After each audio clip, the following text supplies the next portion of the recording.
Good morning प्यारे प्यारे बच्चों। Good morning Dinesh Kumar Gupta, keep smiling. Ravi Kumar Ranjan good morning बेटा। शिक्षांत राव, विष्णु दत्त गुड मॉर्निंग बेटा। Prachi good morning. जयश्री, रोहित वर्मा, सभी प्यारे बच्चों को good morning. After then Akanksha, Shivam Rajput. हाँ शिवम, थोड़ा इंतजार नहीं कराते बेटा, एक्चुअली आज लास्ट टर्न है। हालांकि फ्रिक्शन बेटा गलती से थंबनेल पे हेडिंग पड़ गया। आज मेरा पर्पस था कि आज हम लोग फ्रिक्शन भले ही क्लाइमैक्स करेंगे 15-20 मिनट आधे घंटे में, लेकिन rest of the 1 hour will study about work power energy. तो खैर कोई बात नहीं, हम लोग आगे फिलहाल अभी जो काम रह गया था फ्रिक्शन का, आज उसे फिनिश कर लेते हैं और वर्क पावर एनर्जी में वर्क का एटलीस्ट इंट्रोडक्शन अच्छे से देख लेते हैं, ताकि हम किसी भी सिस्टम को देखकर वर्क का डायग्नोसिस कर सकें, या छोटे छोटे जो बेसिक फॉर्मेट है एनर्जी, एनर्जी का टाइप, एनर्जी की डायमेंशन, एनर्जी की यूनिट, ये सारी बेसिक बातें देख लेंगे। क्योंकि एनटीए लगभग हर एस्पेक्ट को टच करके पेपर बना रहा है, तो हमें कोशिश ये करनी है कि कुछ भी छूटे ना, है ना, पूरे परफेक्शन के साथ हमको हर एग्जाम में उतरना है। तो बच्चों शुरुआत करते हैं। आइए देखिए जरा, कल की डेट तक आपको मैं कुछ कुछ बातें याद दिला दूं बच्चों, कुछ कुछ बातें याद दिला दूं। इतना ब्लैंक पेज मिल गया, इतने हम काम कर लेंगे। फ्रिक्शन में सारी बातें हो गई थी, जो बाकी पार्ट रह गया था, जो करीब करीब खत्म होने के कगार पे था, उसमें हम लोग डिस्कस कर रहे थे कि अगर सपोज करो बच्चों हमारे पास, सपोज करो, हालांकि कल बड़े अच्छे अच्छे कुछ स्टैंडर्ड क्वेश्चन डिस्कस किए थे जो कि इस कंटिन्यूअस सिलेबस पीडीएफ से थोड़ा सा डिफरेंट थे। याद करो बच्चों, अगर आपके मन में है तो कोई भी अगर एल लेंथ की चेन है, एल लेंथ और एम मास की चेन है, अगर उसको कहीं से फ्रीली सस्पेंड कर दिया जाए, अगर उसको कहीं से फ्रीली सस्पेंड कर दिया जाए, तो ऐसी अवस्था में कितनी सेफ लेंथ लटका दी जाए, कितनी सेफ लेंथ हैंग कर दी जाए, ताकि हमारा चेन का जो रेस्ट ऑफ द पार्ट है जो टेबल के ऊपर पड़ा हुआ है वो एज इट इज रखा रहे, उसमें कोई दिक्कत ना हो। ठीक है ना बेटा? तो चलिए, जितेन, शिवानी, उमेश, प्राची, अनमोल, आनंद मोहन, एएस चक्रवर्ती, भरत नमस्ते, आदर्श पटेल, विष्णुदत्त एंड ऑल। ठीक है बेटा, चलिए एक स्टूडियो क्रिएशंस। चले बेटा, है ना, सभी को गुड मॉर्निंग। फटाफट रफ्तार शुरू करते हैं। तो बच्चों कल की डेट पे सीखा था कि अगर हमारे पास एक कोई टेबल है और टेबल के ऊपर चेन का कुछ या रोप का कुछ हिस्सा पड़ा हुआ है और rest of the part is remaining, जो रिमेनिंग पार्ट है वो नीचे सस्पेंड कर रहा है, लटक रहा है। तो अगर सपोज करो बच्चों इसकी लेंथ एल है, तो इसमें से कितना सेफ पार्ट, इसकी लेंथ का कितना फ्रैक्शन लटका दिया जाए ताकि ये सुरक्षित तरीके से रोप लटकती रहे, चेन लटकती रहे, ये अपने वजन से स्लाइड होकर के, यानी इसका वजन इतना ज्यादा ना हो कि इस फ्रिक्शन को ओवरकम करे और स्लाइड होकर नीचे आ जाए। तो उसका सेफ वैल्यू आया था बेटा mu times of L upon 1 plus mu, right. इसमें लोगों ने देखा था म्यू क्या है, म्यू चेन और टेबल के बीच काम करने वाला, दोनों different different surface of nature of surface के बीच काम करने वाला coefficient of friction, mu coefficient of friction, L total लंबाई। तो अगर सपोज करो कल की डेट पर देखा था कि अगर म्यू की वैल्यू 0.25 हो जाए, तो 0.25 अगर कोफिशिएंट ऑफ फ्रिक्शन हो जाए, कल यहीं से बातें खत्म हुई थी। If mu is equal to 0.25, so आप जैसे ही आप प्लेस करोगे बच्चों 0.25, so this will be equal to 0.25 upon 1 plus 2.5, 1 plus 0.25, 1 plus 0.25 is 1.25 of length L. 0.25 से इसे काटोगे तो 25 पंचे एल बाई 5 पार्ट। तो सेफ लेंथ जो आप लटका सकते हो, the part X which is safe to be hung is L by 5, और एल बाई 5 का मतलब टोटल लंबाई का 1/5वां हिस्सा, जो कि टोटल लंबाई का 20% है। ठीक है बेटा, शाबाश। गुड मॉर्निंग सौम्या बेटा, प्रत्युष, आवेश, रोहित वर्मा, राघवेंद्र, गुड मॉर्निंग बेटा। चलिए चंद्रभूषण बेटा, हाँ अभी ग्रुप ब्लॉक वाला कुछ क्वेश्चंस रह गया था, आज उसे डिस्कस करते बेटा। चलो, तो इसलिए चूंकि बेटा अब यहां से मैकेनिक्स का एक विशेष पार्ट खत्म हो रहा है। एनएलएम मतलब न्यूटन्स लॉज ऑफ मोशन के बाद जो फ्रिक्शन है, फ्रिक्शन से मैकेनिक्स का विशेष पार्ट खत्म हो जाता है। फिर आता है वर्क पावर एनर्जी, और वर्क पावर एनर्जी भी अपने आप में कहीं ना कहीं मैकेनिक्स का सेकंड फेज स्टार्ट करता है, जो मैकेनिक्स को कंप्लीट करता है। मतलब मैकेनिक्स में ओवरऑल आप या तो ड्राइव के लिए फोर्स का डिस्कशन करते हो, एक्सेलरेशन का डिस्कसन करते हो, वेलोसिटी का डिस्कशन करते हो, या तो बच्चों बाकी बचे हुए पार्ट में वर्क पावर एनर्जी या इन सब चीजों का डिस्कशन करते हो। ठीक है ना? चलिए, तो ये बात डन। अब ये इस बात के बाद फिर इसके बाद बच्चों ये भी आपको याद होगा कि हम लोगों ने स्मूथ वेज और रफ वेज वाला प्रॉब्लम कर लिया था। स्मूथ वेज और रफ वेज में डिफरेंस क्या था बच्चों, अगर याद करो तो जो हमारा स्मूथ वेज था, स्मूथ वेज के ऊपर अगर आपने कोई बॉडी रखी थी तो आपको याद होगा नीचे काम करता था बॉडी का वेट mg, mg के करते थे तो कंपोनेंट mg का cos थीटा, दूसरा mg का sin थीटा। जो अलोंग द प्लेन काम करता था एक्सेलरेशन का कंपोनेंट या वेट का component, that was g sin theta. और अगर यही वेज रफ हो जाए तो ये रहा आपका इंक्लाइंड प्लेन, ये रहा हॉरिजॉन्टल से बनने वाला एंगल थीटा, ये रखा इसके ऊपर मास m, और नीचे की तरफ काम करने वाला acceleration a is given by g, डब्बे के अंदर बेटा sine of theta minus mu times of cos of theta. Right, ये बात हम लोग पहले पढ़ चुके थे कि अगर सरफेस स्मूथ है तो अलोंग द प्लेन जो एक्सेलरेशन काम करेगा that is G sine theta, और अगर सरफेस और ब्लॉक के बीच में फ्रिक्शन एग्जिस्ट कर रहा है तो जो कोफिशिएंट ऑफ फ्रिक्शन अगर म्यू हो तो ये जो ब्लॉक है वो जी साइन थीटा यानी स्वतंत्र एक्सेलरेशन से न गिरते हुए कंस्ट्रेंट यानी बंधे हुए एक्सेलरेशन से गिरेगा, उसकी वैल्यू होगी जी, डब्बे के अंदर sign theta minus mu times of cos theta. Right, आगे बढ़ते बेटा। एक और बात देखिए, अब जो जितने भी ब्लॉक के इंक्लाइंड प्लेन पर मोशन है वो सब मोशन अंडर कांस्टेंट एक्सेलरेशन है, और अंडर कांस्टेंट यानी एक अगर किसी भी यात्रा में एक्सेलरेशन का रेट कांस्टेंट हो जाए तो ऐसी अवस्था में आप इक्वेशन ऑफ मोशन अर्थात v बराबर u प्लस एटी, s बराबर ut plus half at square, v square बराबर u स्क्वायर प्लस 2s, इन सब चीजों का इस्तेमाल कर सकते हैं। राइट, आगे बढ़ते हैं बेटा। अब जैसे एक छोटी सी प्रॉब्लम है, इसको देखो कैसे सॉल्व किया लोगों ने। क्वेश्चन कह रहा है body slides on a smooth wedge of angle theta and its time of descent is t। ठीक, कह रहा कि एक स्मूथ सरफेस है, इस स्मूथ सरफेस में एक बॉडी टॉप से बॉटम तक स्लाइड करती है और इसका जो टाइम ऑफ डिसेंट है, नीचे उतरने का समय है, वो t है। तो पहले इतनी बातें समझ करके हमें केवल इतनी बातों से एक बेसिक आइडिया मिल गया कि अगर बॉडी को इंक्लाइनेशन के अलोंग s डिस्प्लेसमेंट कवर करना है, जबकि बॉडी का अलोंग इंक्लाइनेशन एक्सेलरेशन a बराबर मैं लिख दे रहा हूं उस बात को, a is equal to g times of sine of theta है। और सपोज करो बच्चों शुरुआत रेस्ट से हुई है, u बराबर 0 है, और जिस वक्त ऑब्जर्वेशन शुरू हुआ उस वक्त टाइम t बराबर भी 0 है, और बॉटम तक आने में इसे t टाइम लग जाए, तो टाइम इंटरवल कितना लगा बेटा t। जो एक्सेलरेशन है अलोंग द प्लेन कितना है g sin theta, travel displacement कितना है s, इनिशियल रफ्तार कितनी है 0, और जब ब्लॉक यहां पर स्ट्राइक करेगा ठीक बॉटम पर आएगा तो उस वक्त रफ्तार अगर v हो जाए तो हम लगा सकते हैं length of the path in both cases, both case का मतलब अभी दूसरा केस भी है, length of the path in this case is s is equal to ut plus half at square. s हमको फाइंड आउट करना है, ut मतलब इनिशियल पार्ट 0 था, plus half of at square में एक्सेलरेशन की जगह बच्चों g sin थीटा। राइट, अब क्वेश्चन कह रहा है कि अगर यही surface if the same wedge is made rough, अगर इसको रफ बना दिया जाए, रफ का मतलब यहाँ कोफिशिएंट ऑफ फ्रिक्शन इन्वॉल्व कर दिया जाए, तो जो टाइम टेकन बाय इट है वो n टाइम्स हो जाता है। अब सोचो क्या परिवर्तन होगा, परिवर्तन तो केवल एक हो जाएगा ना कि जैसे ही आपकी सरफेस रफ होगी तो अलोंग प्लेन जो काम करने वाला एक्सेलरेशन वो g sin थीटा ना होकर के g sin theta minus mu cos theta हो जाएगी बेटा। राइट, बाकी कहानियां वही है, इसको स्लाइड कितना होना है s, शुरुआती रफ्तार कितनी बेटा 0, टाइम कितना लगा बेटा यात्रा में सपोज करो t, हम क्या लगा देंगे s बराबर ut plus half at square, तो s बराबर ut वाला पार्ट कितना 0, चूंकि इनिशियल वेलोसिटी 0 थी u0, तो ut वाला पार्ट 0 प्लस हाफ की जगह हाफ, एक्सेलरेशन a की जगह रखोगे बच्चों g sin theta minus mu cos theta into time की जगह पहले टाइम t लगा था, इस केस में टाइम प्रीवियस टाइम का n टाइम्स है। देखो क्वेश्चन कह रहा अगर सेम वेज है बस उसे रफ बना दो, रफ वाला केस लगा दो, तो जो टाइम टेकन है वो come down, time taken to come down वो प्रीवियस टाइम का n टाइम हो जाता, तो यहां अगर t टाइम लगा तो यहां nt लग जाएगा, ये लिख दिया है डिस्चार्ज, देख लीजिए।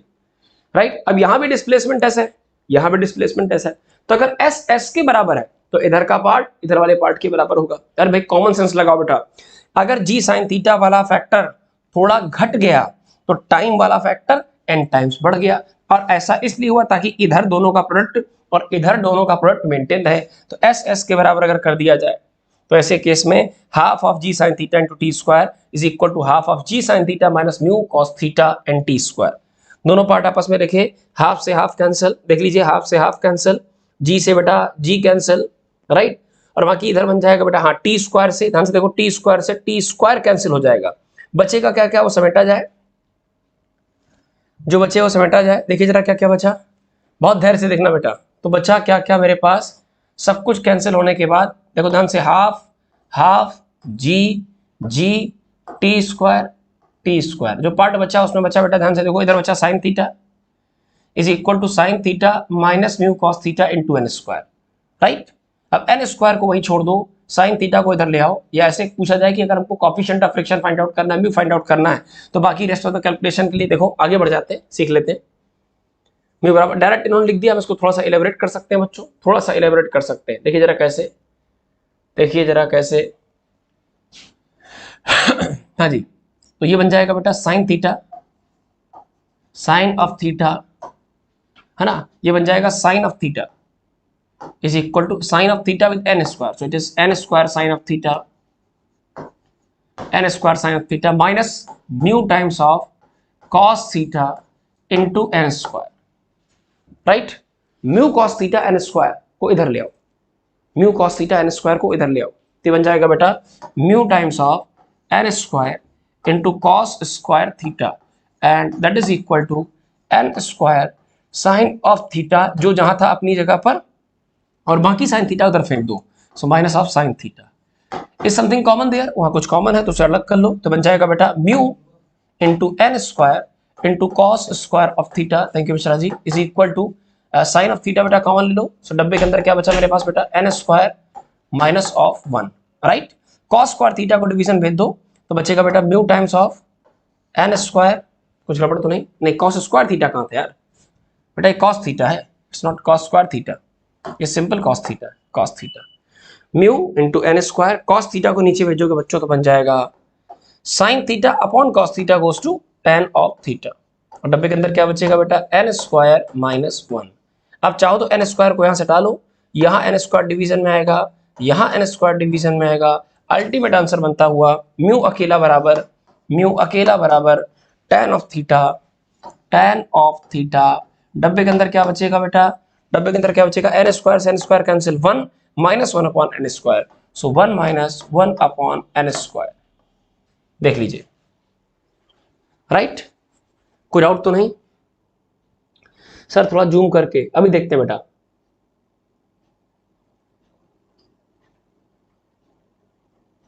चलो हाँ कॉस स्क्वायर नहीं होगा, बिल्कुल ठीक है बेटा, रफ कर दें, डन।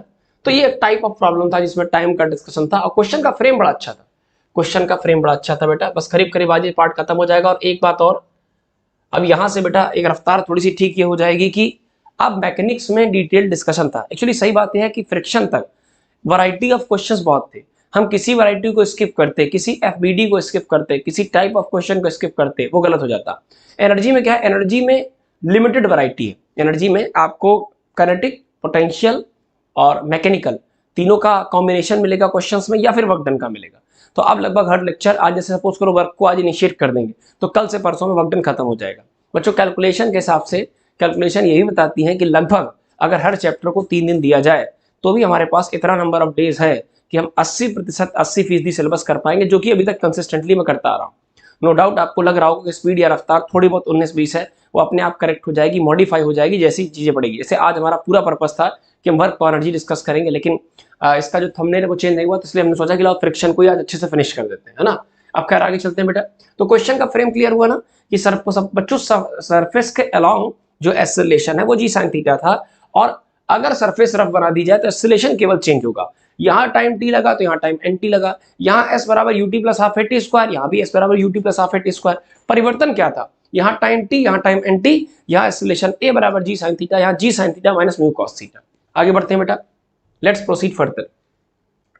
बिल्कुल ऐसा ही क्वेश्चन ये भी बेटा, आप चाहो तो इसे डायरेक्ट कर सकते हो। जैसे देखो जरा सा बहुत सिंपल सा सवाल है, अब पीछे जो बातें आपने सीखी बेटा उसी का बेस्ट एप्लीकेशन दिया हुआ है।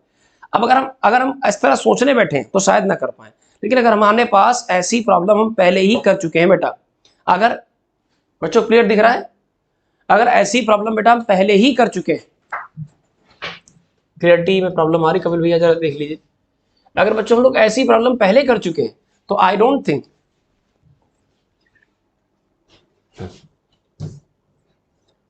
अब ठीक है बेटा।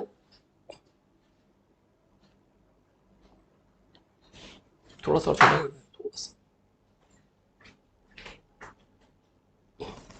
बच्चों आई थिंक अब क्लियर होगा, थोड़ा सा क्लियर है। चलो अब ठीक है बेटा, अब देखिए चलो चलो चलो चलो, तो बच्चों फटाफट आ जाओ, बिना आलस्य के, बिना लापरवाही के।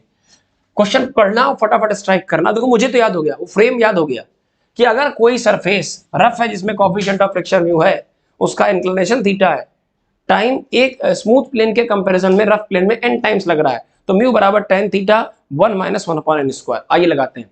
ए बॉडी टेक जस्ट ट्वाइस दो गुना, ये n बराबर आ गया 2। The time as long to slide the plane inclined at 30 degree to the horizontal as if the plane were frictionless। मेरी बात समझिए, क्वेश्चन कह रहा है a body take just twice the time। एक बॉडी को किसी इंक्लाइन प्लेन पर, इंक्लाइन प्लेन का मतलब देखिए जरा सा, slide down incline plane at an angle of 30 degree to the horizontal. एक बॉडी को हॉरिजॉन्टल से 30 डिग्री पर इंक्लाइंड एक प्लेन में दुगना समय लगता है, किस समय का? If the plane were frictionless, अगर प्लेन समतल होता, स्मूथ होता, उसके कंपैरिजन में दुगना समय लगता है। तो कोएफिशिएंट ऑफ फ्रिक्शन बताइए। तो बेटा हो गया ना दो केस कंपेयर करने वाला केस। दो केस कंपेयर करने का मतलब जब स्मूथ था तो टाइम टी लग रहा था, तो जब सरफेस को इंक्लाइन करके रफ कर दिया गया तो ऐसे केस में एन टाइम लग रहा है। तो लिखेंगे बेटा हम लिखेंगे म्यू बराबर, mu is equal to tan of theta 1 minus 1 by N square. tan of theta की जगह बेटा 30 डिग्री वो रखा हुआ है, और 1 माइनस 1 बाई जितना टाइम लग रहा है n बराबर 2 का, दो गुना टाइम, n बराबर 2 का होल स्क्वायर। tan 30, तो बेटा tan 30 यहाँ सॉल्व कर देते हैं। tan 30 is 1 by root 3, tan 30 is 1 by root 3। और ध्यान से देखो बेटा, तो ये बन जाएगा 2 दूनी 4, 4 एक के 4, 4 में 1 गया 3 by 4, so it is 3 by 4। Root 3 से काटोगे तो answer root 3 by 4। So coefficient of friction is root 3 by 4, और रूट 3 बाई 4 कोई नया नंबर नहीं है, इट इज 1.732 बाई 4। काटा पीटी करोगे 4 चौको 16, 0.4 के आसपास ऑप्शन आ जाएगा। राइट, कोई डाउट तो नहीं? अब चेक कर लो बेटा। नेक्स्ट, अब जिस बच्चे ने इस टाइप ऑफ प्रॉब्लम को, बेटा कुछ चीजें थी जो लगी कि नहीं आज डिस्कस होनी चाहिए, इसलिए डिस्कस हो रही। अब बेटा एक बात और सीखो कि जिस बच्चे ने इस रिजल्ट को स्टैंडर्ड रिजल्ट की तरह याद कर लिया, उसके लिए प्रॉब्लम आसान हो गई। ठीक है ना? अब देखो जरा सा, किसी ब्लॉक का फ्रिक्शन की वजह से स्टॉप होना कोई बड़ी बात नहीं, आप इसे पहले इससे बेहतर तरीके से पढ़ चुके हैं बेटा। याद दिला दूं आपको कि जब भी कभी कोई सरफेस किसी रफ सरफेस पर स्लाइड करते करते रुक जाएगा, तो सपोज करो बॉडी का मास m, नीचे बॉडी का वेट mg, जैसे mg होगा एक्शन, ऊपर काम करेगा नॉर्मली एक्शन, आप लगाइए एक्सटर्नल फोर्स चलाने के लिए, फ्रिक्शन एक्ट करेगा सिस्टम को रोकने के लिए, एफएस को रोकने के लिए, और सिस्टम पर लगने वाला जो रिटार्डिंग फोर्स होगा एफएस की value mu multiply by mg। और किसी भी फोर्स को आप कंपेयर कर सकते हो बेटा m से m खत्म हो जाएगा। और आपको याद होगा भी कल के दिन पर शायद डिस्कस किया था कि कोई भी रफ सरफेस, उस पर अगर बॉडी पर ब्रेक लग रहा है, बॉडी की स्पीड रिटार्ड हो रही है, उस पर कोएफिशिएंट ऑफ फ्रिक्शन म्यू है, ग्रेविटी g है, तो बॉडी पर काम करने वाला रिटार्डेशन a बराबर म्यू मल्टीप्लाई बाई g। आप इसे याद कर सकते हो। इंक्लाइंड सरफेस पर काम करने वाला g sine theta minus mu G cos theta, right, और किसी हॉरिजॉन्टल सरफेस पर काम करने वाला म्यू जी। अब बेटा कोई बहुत बड़ी बात नहीं, आप इसे जनरल केस की तरह, मतलब अगर आप थोड़ी सी मैथमेटिक्स जानते हो तो आपने कहा सर ये कोई नई बात थोड़ी ना है, हम तो एक ही केस पढ़ के और सारी केस का आंसर दे सकते हैं। जैसे एग्जांपल के तौर पर अगर सपोज करो मैं आपसे इतना कहूं, horizontal inclination theta, block mass m, roughness coefficient mu, write down the acceleration. बोलो जरा एक्सेलरेशन क्या आएगा? केवल जहां पेन चल रहा वहां ध्यान देना। a बराबर g डब्बे के अंदर sine of theta minus mu, हाँ बोलो माइनस म्यू कॉस थीटा। सही है? बहुत ध्यान सोचो, इस इंक्लाइनेशन को खत्म कर दो, मतलब इस सरफेस को चिपका दो, हॉरिजॉन्टल बना दो। तो हॉरिजॉन्टल बनाने का मतलब आप इसे धीमे धीमे नीचे लाओगे, दब जाएगा, और दब जाएगा थीटा खत्म हो जाएगा, तो थीटा बराबर 0। यार डालो इसमें थीटा बराबर 0, तो आप लिख सकते हो इस बात को कि फॉर हॉरिजॉन्टल सरफेस अगर इंक्लाइन की जगह हॉरिजॉन्टल हो जाए, तो बस खाली आपको इतना रखना कि हॉरिजॉन्टल सरफेस और थीटा खत्म हो गया, थीटा 0 हो गया, थीटा खत्म, थीटा 0, सरफेस हॉरिजॉन्टल, इंक्लाइन की जगह हॉरिजॉन्टल बन गई, राइट। थीटा की जगह 0 डालो जरा सा, तो ये बन जाएगा बेटा a बराबर g टाइम्स ऑफ डब्बे के अंदर साइन 0 इज 0, अरे थीटा बराबर 0 डालोगे, sine 0 is 0, minus mu times of cos 0 is 1। तो 0 का तो कोई मतलब नहीं, तो बेटा a बराबर बन गया, g का अंदर मल्टीप्लाई कर दो, minus mu multiply by g, का तो गया। मैं उससे पहले भी कह रहा था कि अगर हॉरिजॉन्टल रफ सरफेस है तो उस पर काम करने वाला रिटार्डेशन, रिटार्डेशन क्यों, चूंकि नेगेटिव एक्सीलरेशन वेलोसिटी को डेप्रिशिएट करेगा, घटाएगा, तो रिटार्डेशन बराबर म्यू जी। राइट, आगे बढ़ जाते हैं बेटा। अब ये बहुत कॉमन सेंस वाले सवाल है कुछ, जिसमें आपको जो ट्रेवल डिस्टेंस है, ट्रेवल डिस्प्लेसमेंट है, उसको आपको मोमेंटम के टर्म्स में लिखना आना चाहिए। राइट, तो मैं एक चाहो तो डेमोन्स्ट्रेशन बेटा करके दिखा सकता हूं इस बात का, बहुत ध्यान से सीखो जरा, बेहद ही शानदार, लजीज और टेस्टी सवाल we are going to discuss in the fantastic manner. और देखो जरा, देखिए देखिए देखिए, चलो सीखो बेटा। तो यहां पे हॉरिजॉन्टल सरफेस, ब्लॉक, मास m, इनिशियल रफ्तार v, मान लो v है, स्लाइड करके छोड़ दिया, धक्का मार के छोड़ दिया, एक मोमेंटरली जर्क दे करके छोड़ दिया, ये टर्म इस्तेमाल होगा।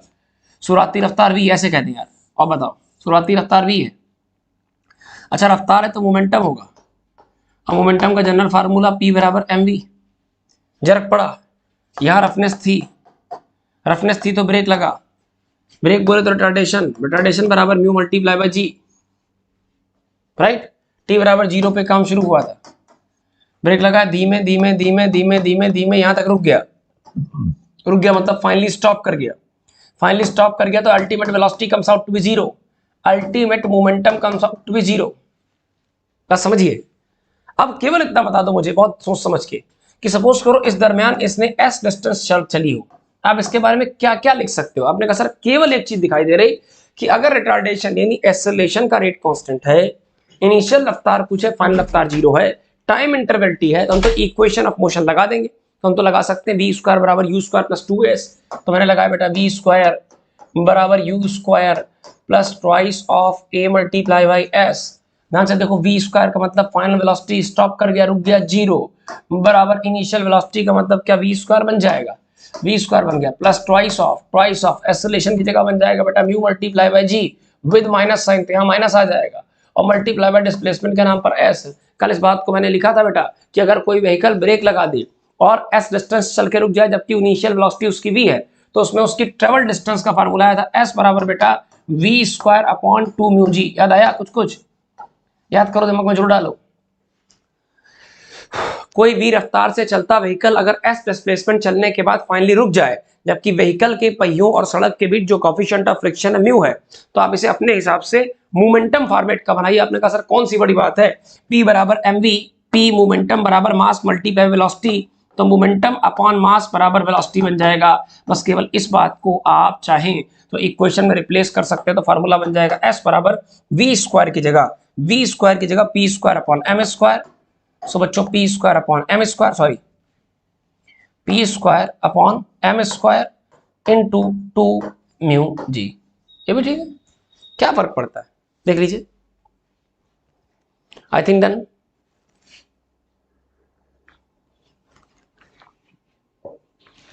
लास्ट,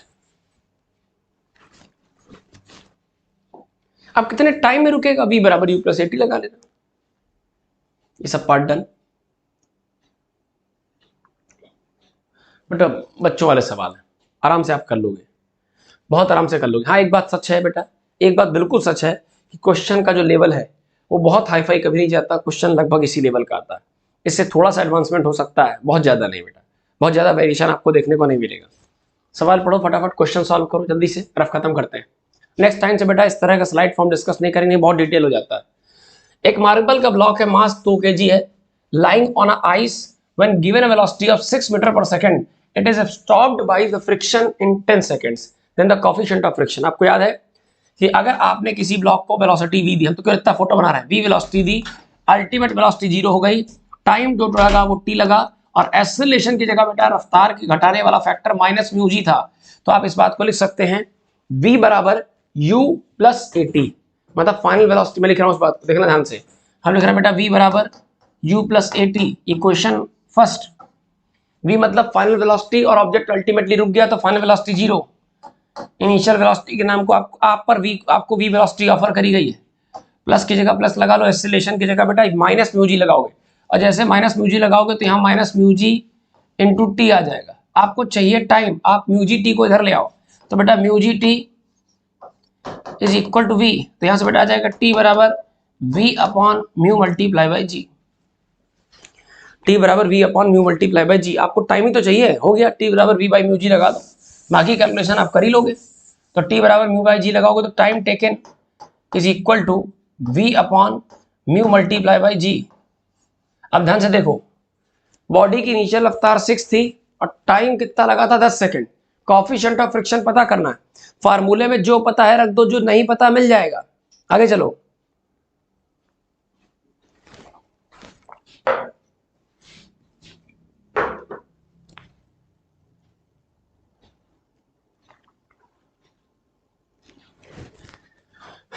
आजा बच्चों, टी की जगह बेटा 10 सेकंड, वी मतलब V V V final velocity, sorry V मतलब जो भी वेलोसिटी ऑफर करी गई 6 upon mu means coefficient of friction आपको फाइंड आउट करना है, और ग्रेविटी की जगह बेटा 10 ले लीजिए, राइट।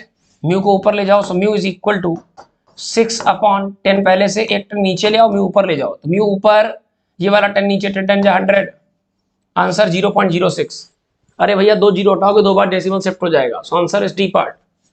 आई थिंक सबका करेक्ट होगा, और जिसका नहीं करेक्ट मुंह तोड़ दें का दोगा। आगे देखो, अगला सवाल देखो क्या कर लोगे बच्चों।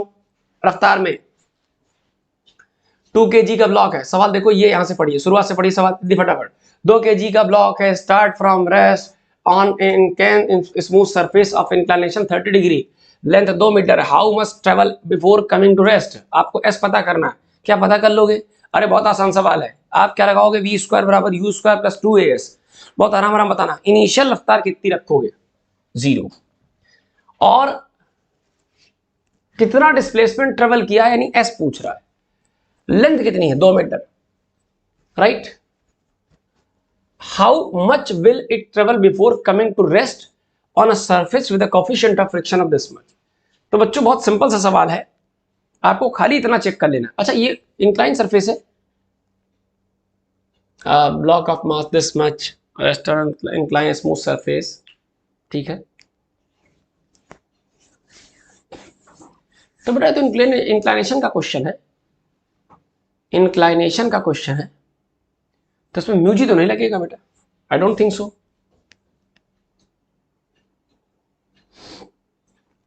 अच्छा एक बात और है, बहुत अच्छा सवाल है, सवाल करने लायक है बेटा।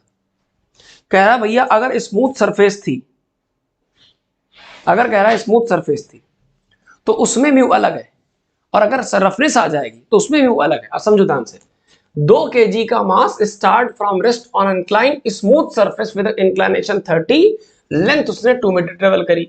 तो बच्चों कह रहा कि अगर स्मूथ सरफेस होता, अगर सरफेस स्मूथ होता तो ट्रेवल डिस्टेंस एस थी।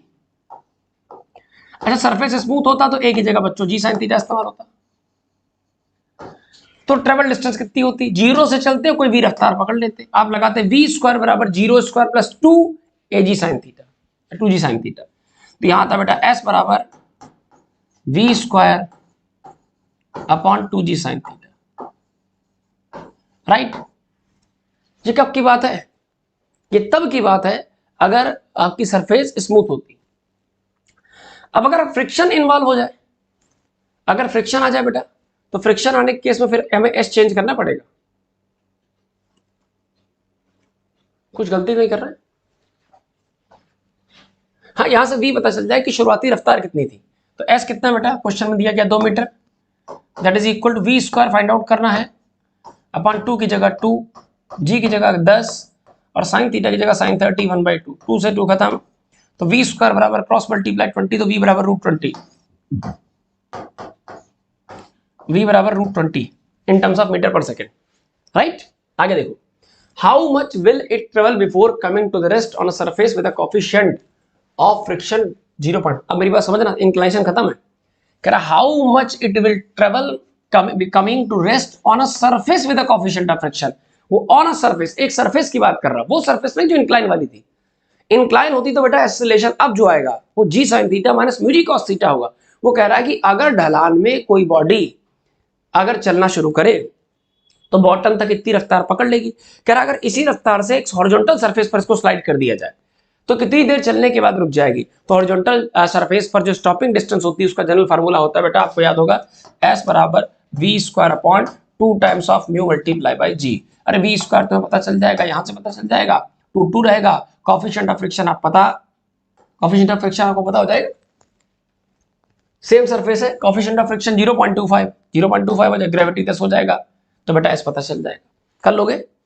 चलो जो भी आए बेटा, नेक्स्ट।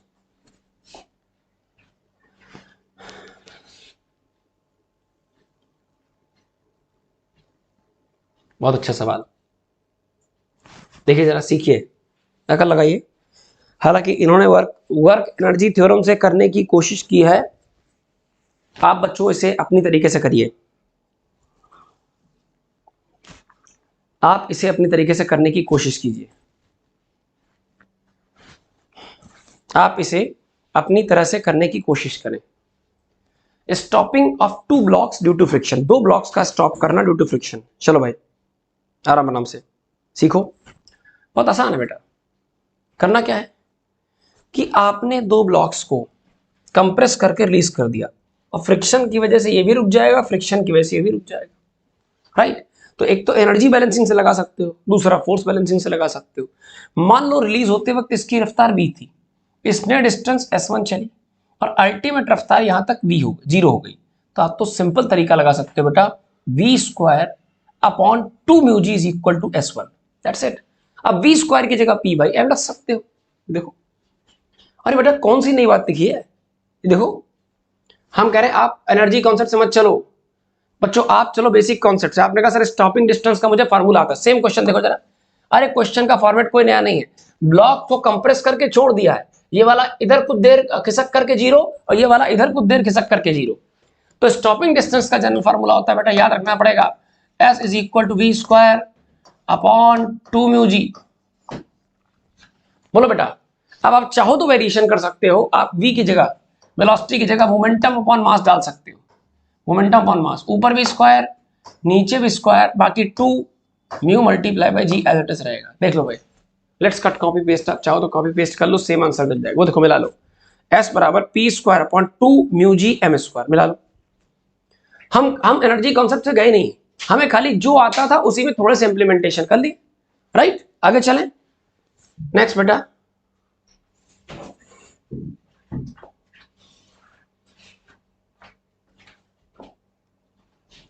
अब देखो जरा सा,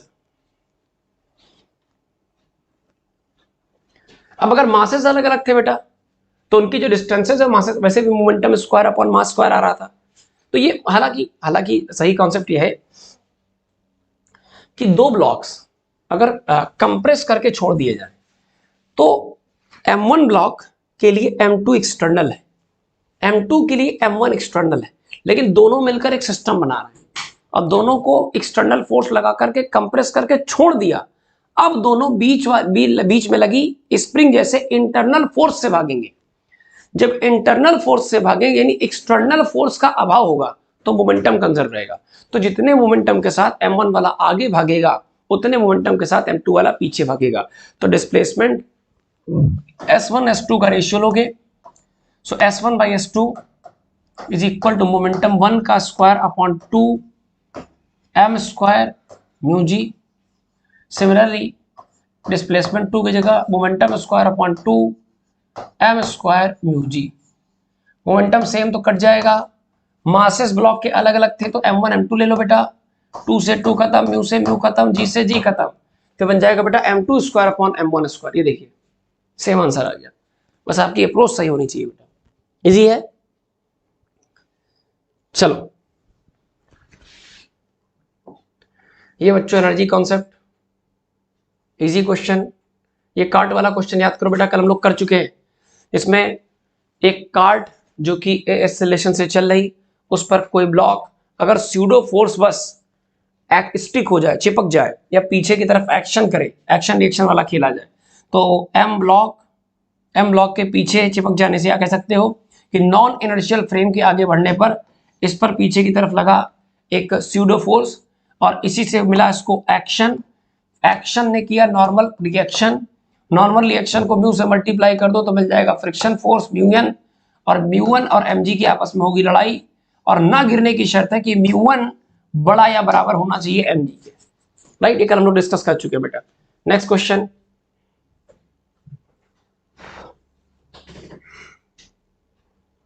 अच्छा सवाल है और बेहद अच्छा इसलिए क्योंकि 2019 में सेम क्वेश्चन पूछा गया था। मैं आपसे कह रहा हूं ना बेटा, कोई वैरायटी छोड़नी नहीं है, कोई भी वैरायटी बच्चों छोड़ेंगे नहीं। 2019 में बिल्कुल सिमिलर क्वेश्चन पूछा गया था, कोई फर्क नहीं। 2019 नीट के लिए एक बार आप अच्छे से इत्मीनान से देख लीजिए, देख लीजिए बेटा।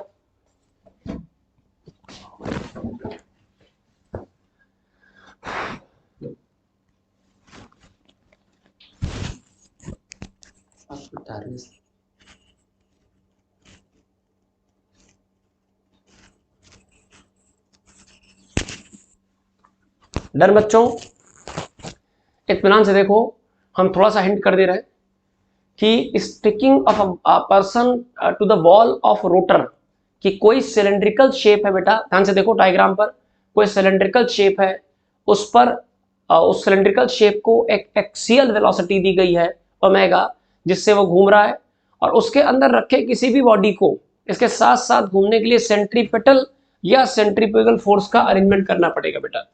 तो ये जो m मास का पर्सन है, ये इस सिलेंड्रिकल शेप के रोटेट करने की वजह से इस पर एक लगा स्यूडो, ये दीवार पे जाके चिपक गया। राइट, आप ऐसा भी कह सकते हो कि इस पर्सन को सेंट्रीपेटल फोर्स की रिक्वायरमेंट थी, जो कि वॉल से मिलने वाली नॉर्मल रिएक्शन से मिलेगा। ये भी कहने का सही लॉजिकल तरीका है। राइट, अच्छा भाई, अब सीखना क्या है, तो इसको बेटा हम फ्रेश फेट बता दे रहे हैं एक शर्त के तौर पर, ओमेगा मिनिमम कितना होना चाहिए ताकि पर्सन गिरे ना, है ना। इसको फ्रेश फेट बता रहे हैं, देखो जरा कैसे। 19 का सवाल, अच्छा सवाल, देखो जरा बेटा, शुरू से देखो, देखिए जरा, एक ये रहा सिलेंड्रिकल शेप का रोटर,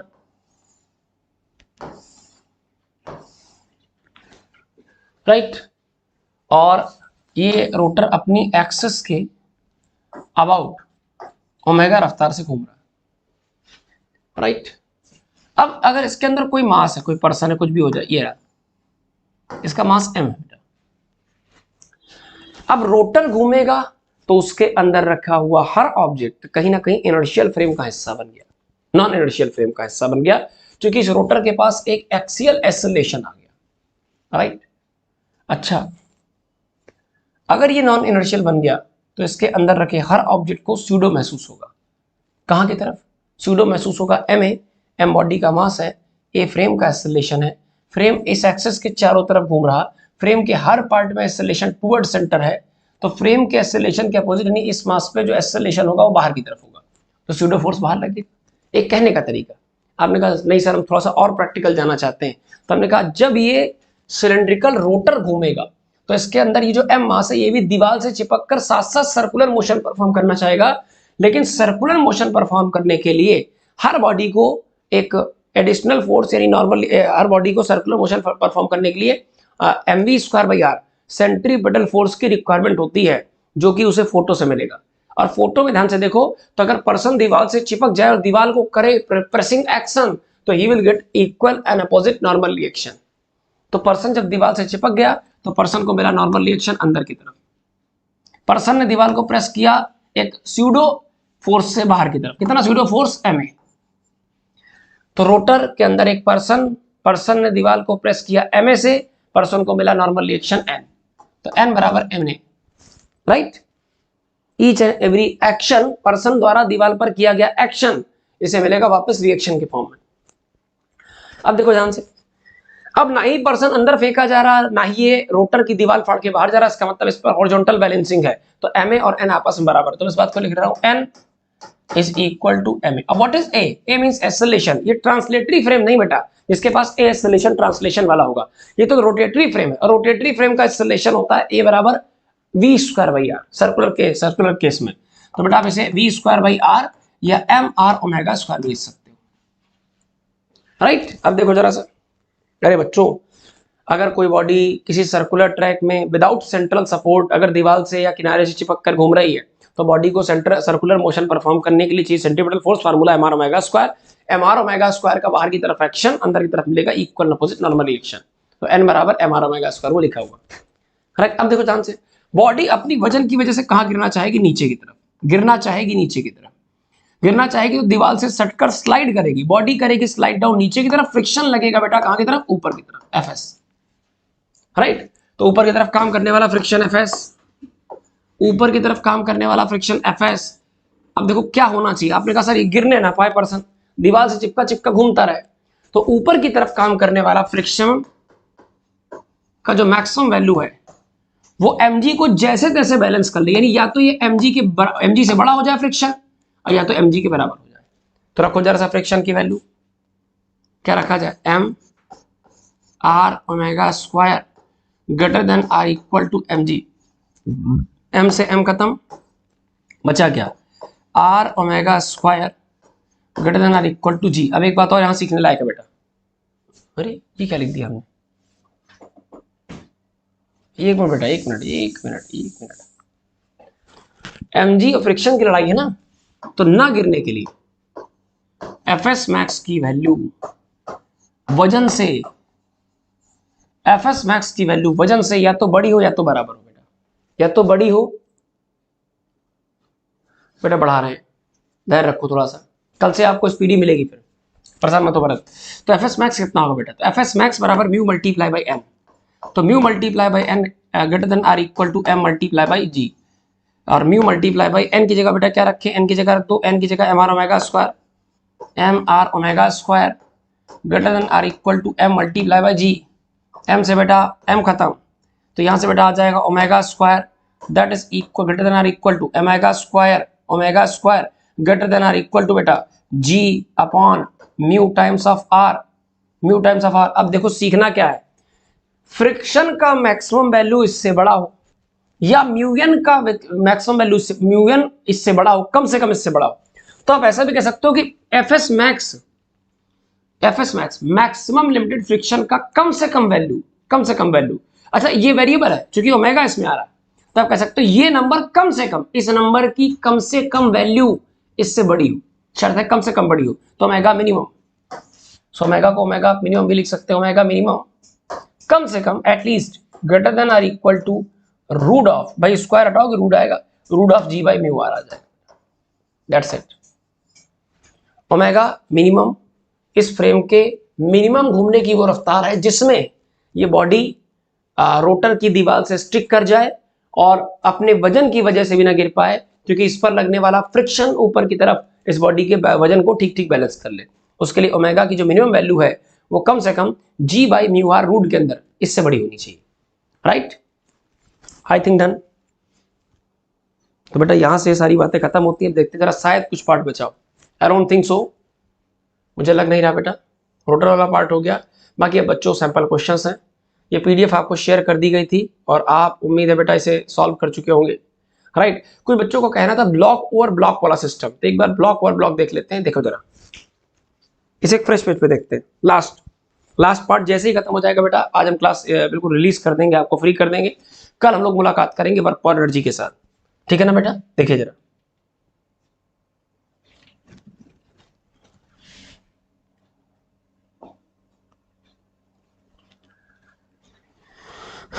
राइट।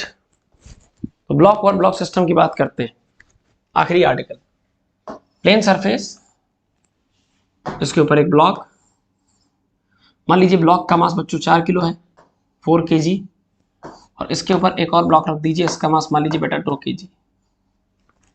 बहुत सारी वैरायटी थी इन सवालों की, उनमें से आज थोड़ा डिटेल डिस्कशन कर लें, ठीक है बेटा, सीखते चलो, और 2-1 सवाल प्रैक्टिस करने के बाद तुम्हें चीजें कंठस्थ सी हो जाएगी। हम पहले आपसे बात करेंगे कि और थोड़ा बड़ा बना दें, एक क्वेश्चन को समझाने के लिए थोड़ा और बड़ा फ्रेम ले लें, कि सपोज करो ये बड़ा सा प्लेटफॉर्म, ये आपके पास एक बॉडी का मास 4 kg, इसके ऊपर बच्चों एक ब्लॉक रख लो, ब्लॉक का मास 2 kg, राइट, और यहां जो कोफिशिएंट ऑफ फ्रिक्शन अवेलेबल है बेटा, let this mu be, mu बराबर 0.2, और यहां पे सरफेस अभी फिलहाल के लिए हम स्मूथ ले लें, आगे क्वेश्चंस में इसको रफ भी कर देंगे, एक क्वेश्चन और लेंगे बस। अच्छा, इस पर एक एक्सटर्नल फोर्स लगाइए, इस पर एक्सटर्नल फोर्स लगाइए और इतना फोर्स लगाइए ताकि सेफली दोनों साथ साथ चलते रहे। दोनों ब्लॉक मूव टुगेदर, दोनों ब्लॉक मूव टुगेदर, दोनों ब्लॉक साथ साथ चले। उसकी शर्त क्या है? साथ साथ चलने का मतलब बच्चों ये है, बहुत ध्यान से देखना, आप ध्यान दीजिए, मैंने इस बात को मेंशन किया था शायद सबसे पहले लेक्चर में कि जब दो ब्लॉक साथ साथ चलेंगे तो उसमें होगा क्या, एक को आप ड्राइव दोगे और दूसरा फ्रिक्शन भरोसे चलेगा। एक को हम ड्राइव दे रहे हैं, देखो डायरेक्ट ड्राइव दे रहे हैं, और दूसरा वाला उसको ड्राइव फोर्स नहीं मिल रहा, बल्कि दूसरा वाला ऊपर वाले से पकड़ बना करके फ्रिक्शन के भरोसे चल रहा। तो हमेशा बेटा हम फोकस करते हैं दोनों ब्लॉक मूव टुगेदर के केस में, हम हमेशा फोकस करते हैं कि focus on that block which is moving friction भरोसे। तो हम फ्रिक्शन भरोसे पर काम करेंगे, फ्रिक्शन डिपेंडेंट ब्लॉक पर काम करेंगे, ठीक। और ये चेक करेंगे, फ्रिक्शन डिपेंडेंट ब्लॉक पर काम करेंगे और ये चेक करेंगे कि फ्रिक्शन डिपेंडेंट ब्लॉक को मैक्सिमम कितनी ड्राइव मिल सकती है। वो ड्राइव फ्रिक्शन से मिलेगी, एफएस मैक्स से मिलेगी ड्राइव, और ये एफएस मैक्स से उसे कितना मैक्सिमम एक्सेलरेशन मिल सकता है। मतलब अगर ये ऊपर वाले को पकड़े पकड़े फ्रिक्शन भरोसे दौड़ जाए तो ये कितने मैक्सिमम एक्सेलरेशन के साथ दौड़ सकता है, राइट। सो एफएस मैक्स की वैल्यू बेटा, सो एफएस मैक्स की वैल्यू आप जानते हैं, एफएस मैक्स बराबर mu multiply by N, that should be equal to M multiply by A. क्रम समझना। अब जब ये पता चल जाएगा कि कितने मैक्सिमम एक्सेलरेशन के साथ ऊपर वाला चल सकता है, उसी के साथ दोनों को चला देंगे, उसे कॉमन एक्सेलरेशन बना देंगे, right. So mu multiply by N वाले केस में mu multiply by N is equal to M multiply by A कर दिया जाए, राइट। चलो इतनी बात करो, फटाफट मन में रखो जरा इस बात को।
चलो तो सबसे पहले दो ब्लॉक मतलब 4 केजी और 2 केजी ब्लॉक और ब्लॉक सिस्टम में, उनमें से होगा क्या, हम एक को ड्राइव देंगे बेटा, दूसरा वाला उसे ड्राइव नहीं मिलेगी तो दूसरा वाला पहले वाले के फ्रिक्शन यानी पकड़ के भरोसे चलेगा।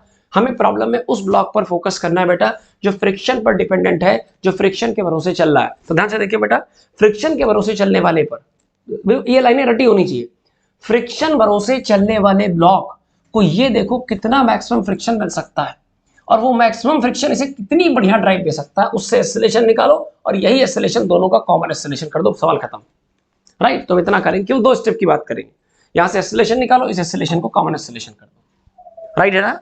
चलो भाई बताओ, कोशिश करते हैं, करें, देखो जी, देखो चलो, हाँ डन, हाँ जी। कौन फ्रिक्शन भरोसे चल रहा, आपने कहा सर फ्रिक्शन भरोसे ये चल रहा, ये वाला, ये वाला, ये वाला फ्रिक्शन भरोसे। फ्रिक्शन किसके किसके बीच लग रहा, 2 और 4 के बीच में। अच्छा 2 और 4 के बीच में जो फ्रिक्शन फोर्स लगेगा वो कितना लगेगा, वो लगेगा एफएस मैक्स बराबर म्यू मल्टीप्लाई बाय एन। तो बेटा मैं तो कहूंगा कि जो मैक्सिमम फ्रिक्शन डेवलप हो सकता है that is FS max is equal to mu multiply by n. कहां से आएगा, तो आपने कहा सर 2 kg नीचे की तरफ करेगा प्रेसिंग एक्शन, ऊपर लगेगा बेटा नॉर्मल रिएक्शन, तो n बराबर 2g रखो, n बराबर 2g म्यू इंटू 2g।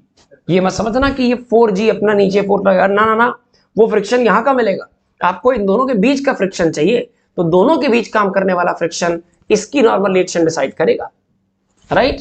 तो एफ एस मैक्स बराबर म्यू मल्टीप्लाई बाय 2g, तो म्यू हमको अगर सपोज करो 0.2 दिया है, सो it is 0.2 multiply by 2 multiply by g की जगह 10, अरे जीरो खत्म, डेसिमल खत्म, आंसर आ गया बेटा 4 न्यूटन। तो दोनों के बीच जो मैक्सिमम पकड़ बन सकती है वो 4 न्यूटन तक की पकड़ बन सकती है आप लॉजिकली आंसर देना बेटा कि जो 4 न्यूटन का फोर्स है, अगर वो ड्राइविंग फोर्स बन जाए तो 4 न्यूटन का फोर्स मैक्सिमम कितना एक्सेलरेशन क्रिएट कर सकता है उस ब्लॉक पर जो इसी के भरोसे चल रहा है। तो 4 किलो वाला फ्रिक्शन भरोसे चल रहा है, 4 किलो वाले को यहाँ जो मैक्सिमम पकड़ मिल सकती है वो 4 न्यूटन की, तो मिल सकती है 4 न्यूटन बराबर m मल्टीप्लाई बाई ए। तो 4 न्यूटन बराबर मास की जगह बेटा 4, मास की जगह बेटा 4 मल्टीप्लाई बाई ए, 4 से 4 खत्म, ए बराबर कितना आ गया 1 इन terms of metre per second square. देख लो भाई, अब ये जो एक्सेलरेशन है इसे आप दोनों का कॉमन एक्सेलरेशन बना दीजिए। अब कॉमन एक्सेलरेशन का मतलब बच्चों ये हो गया, कॉमन एक्सेलरेशन का मतलब ये हो गया बेटा, इससे पकड़ लेते हैं कि जिस एक्सेलरेशन के साथ ये चलेगा, suppose 1 metre per second square, उसी एक्सेलरेशन के साथ बच्चों ये चलेगा, और तभी दोनों का मोशन साथ साथ हो सकता है। टुगेदर मोशन तभी हो सकता है, कॉमन मोशन तभी हो सकता है, दोनों के बीच रिलेटिव मोशन ना हो ये तभी हो सकता है। ये सारी बातें अब देखो 1 के एक्सेलरेशन से दोनों को चलना है, और चलने वाला टोटल मास कितना है चेक कर लो, चलने वाला टोटल मास कितना है, ये 4 किलो, ये 2 किलो, 4 2 6 किलो, और चलना कितने से, एक एक्सेलरेशन से। तो total mass multiply by acceleration बराबर F required. F required total mass कितना है 4 2 6, एक्सेलरेशन बेटा दोनों कॉमन कितना आ गया 1 बराबर F required. So required force की वैल्यू कितनी आ गई बेटा 6 इन टर्म्स ऑफ न्यूटन, 6 न्यूटन। बेटा इसी क्वेश्चन को हम उल्टा कर देंगे। प्रज्ञा दुबे राधे राधे बेटा, जय सक्सेना गुड मॉर्निंग बेटा, Ravi Prakash 4 kg, Shipra Kesharwani message deleted, Ashok Kumar 4, Vishnudutt 4 4, Pawan mass total नहीं लेंगे क्या, नहीं जिसकी बात हो रही है उस पर ध्यान दो बेटा। प्रीति Verma 1 metre per second square, बेटा मास तो ऊपर वाले ब्लॉक का लिया जाएगा, बिल्कुल सही बात है बेटा, हाँ ऊपर वाले ब्लॉक का मास 4 2 6 Newton. Avantika Singh is responding very well बेटा, बिल्कुल सही, सत्य वचन। अंजलि मास 4 kg क्यों लिया, अरे बेटा मास 4 kg क्यों लेंगे, चलना किसको है, चलना चल जो फ्रिक्शन भरोसे चले बेटा, बस थीम पकड़ते चलो। विमलेश मानसी बेटा थीम पकड़ते चलो, गड़बड़ नहीं करो। मैं एक सवाल और ले सकता हूं, सेम टाइप का एक और क्वेश्चन ले रहा हूं बेटा, जल्दी से रफ्तार में, यही नहीं क्लियर है इसे क्लियर करो। आओ एक और सवाल लेते हैं जल्दी। सरफेस ब्लॉक 6 किलो, ऊपर 3 किलो या 2 किलो ले लो, यहां कॉफिशिएंट ऑफ फ्रिक्शन म्यू बराबर 0.25, अरे कुछ भी ले लो क्या फर्क पड़ता है। और इस सरफेस को अभी स्मूथ रहने दो, स्मूथ रहने दो, आपकी फोर्स नीचे वाले पर लगा लो, क्या फर्क पड़ता है, एफ नीचे वाले पर। क्वेश्चन कह रहा है एफ की वो मिनिमम वैल्यू बताओ सो दैट, यानी ताकि दोनों ब्लॉक साथ साथ चले, दोनों ब्लॉक साथ साथ चले। बेटा बिल्कुल लिमिटेड स्टेप्स है, साथ साथ चलने की शर्त क्या है, साथ साथ मूवमेंट हो, टुगेदर मूवमेंट, उसकी शर्त क्या है बताओ, टुगेदर मूवमेंट की शर्त क्या है बेटा जल्दी बोलो, टुगेदर मूवमेंट की शर्त क्या है। अब देखिए टुगेदर मूवमेंट की केवल एक शर्त है, पहली उस ब्लॉक पर काम करो जो किसके भरोसे है, फ्रिक्शन भरोसे, जो फ्रिक्शन डिपेंडेंट है, और उसमें चेक करो सबसे पहले एफएस मैक्स, और इसी एफएक्स मैक्स को ड्राइविंग फोर्स बना दो, एमए बना दो। मास उस ब्लॉक का लेना जो किसके भरोसे, फ्रिक्शन डिपेंडेंट है। और फिर बेटा दूसरी, ये दूसरा स्टेप मान लो, तो अब तीसरा और आखिरी स्टेप में क्या करना है, पूरे सिस्टम का एक्सेलरेशन ये ए ले लेना, यानी यहां से जो ए आएगा वो दरअसल ए सी होगा, ए कॉमन होगा। बस इतने स्टेप्स सीख लो आराम से, एक बार फिर से रिकॉल कर लो बेटा। ये आखिरी आर्टिकल है, आखिरी आर्टिकल, इसके बाद एक और बहुत अच्छा आर्टिकल बचता है।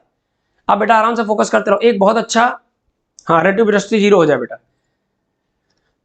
एक हाँ क्रिस्टल क्लियर है बेटा पवन। चलो एक और बड़ा अच्छा आर्टिकल बचता है, बहुत शानदार आर्टिकल, अगर सेम बेटा पता है, अगर क्लास इन केस बढ़ गई या एक एडिशनल क्लास रख गई तो आप उसके लिए बिल्कुल एब्सेंट परेशान मत हुआ करो कि सर वो 3 क्लास लग गई, 4 क्लास लग गई। अरे एक एडिशनल क्लास बढ़ने से बेटा आपकी प्रैक्टिस ऑफ क्वेश्चन बढ़ेगी। बस ध्यान रखना, हमेशा जो बच्चा सिलेबस के लिए चिल्लाता रहता है, पता नहीं भगवान जाने कौन सी मानसिकता के लोग होते हैं, सिलेबस चिल्लाते रहेंगे, उस टाइम को यूटिलाइज करके पढ़ाई नहीं कर सकते, है ना। चलो खैर कोई बात नहीं, हालांकि कल उम्मीद है चैट बॉक्स में संख्या और ज्यादा होगी। चलो तो बच्चों एक प्रॉब्लम और बचती है, जो इंक्लाइंड सरफेस में अगर 2 ब्लॉक साथ साथ रख दिए जाए तो ये चेक करना कि क्या दोनों साथ साथ चलेंगी, दोनों के बीच रिलेटिव मोशन होगा कि नहीं होगा, कौन पहले पहुंचेगा कौन बाद में, दोनों के बीच कांटेक्ट होगा कि नहीं होगा, ये सब बातें, है ना। तो इसे खत्म करते हैं।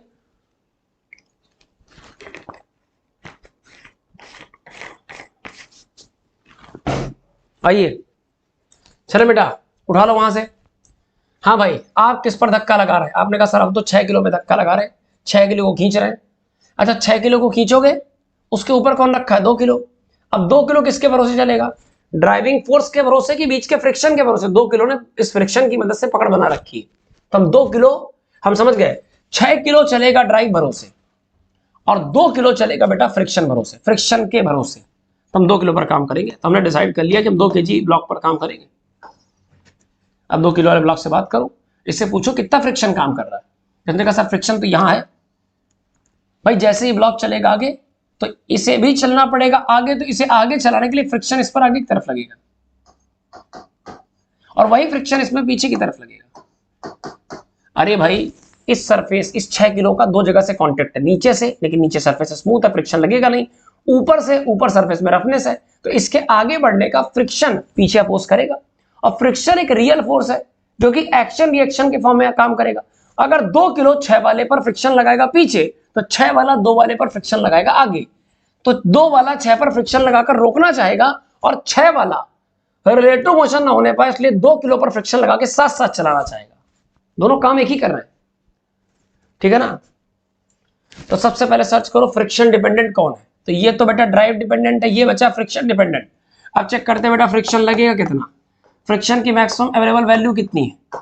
फ्रिक्शन की maximum available value mu multiply by n होती है बेटा। म्यू हमको दिया गया 0.25, 0.25 मल्टीप्लाई बाई एन। एन यहां चेक करना है, तो यहां नीचे की तरफ कितना लगेगा mg, ऊपर क्या लगेगा नॉर्मल रिएक्शन। एन बराबर किसके आएगा 2g, एन बराबर आ जाएगा बेटा 2g। बेटा 2 की जगह 2 रखो तो 0, अच्छा देखो 0.2 का दुगना कितना हो जाएगा 0.5। अरे 0.25 का दुगना 0.5 और जी की जगह ग्रेविटी डाल दो, ग्रेविटी की वैल्यू 10 रखो, डेसिमल हटा दो, 0 लगा दो, आंसर कितना आ गया 5 न्यूटन। आंसर आ गया 5 न्यूटन।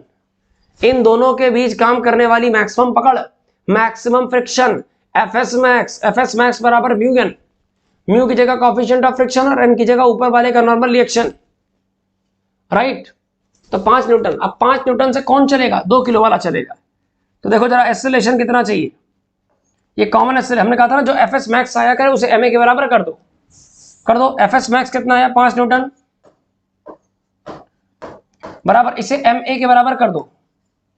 एम किसका लेना, एम उस ब्लॉक का लेना जो फ्रिक्शन भरोसे, कौन, सारी चर्चा फ्रिक्शन भरोसे वाले। कितना है 2 किलो, रखो जरा सा 2a, 2 से काटो, इसे कितनी बार कटेगा 2.5, a बराबर 2.5 मीटर पर सेकंड स्क्वायर। बच्चों ये सामान्य ए नहीं, ये कॉमन ए निकल करके आ गया।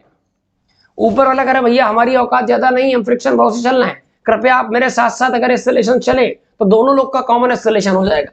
तो जो एक्सेलरेशन इसका आएगा उसे ही कॉमन बना देंगे 2.5। अब जरा बताओ ड्राइव कितना होना चाहिए।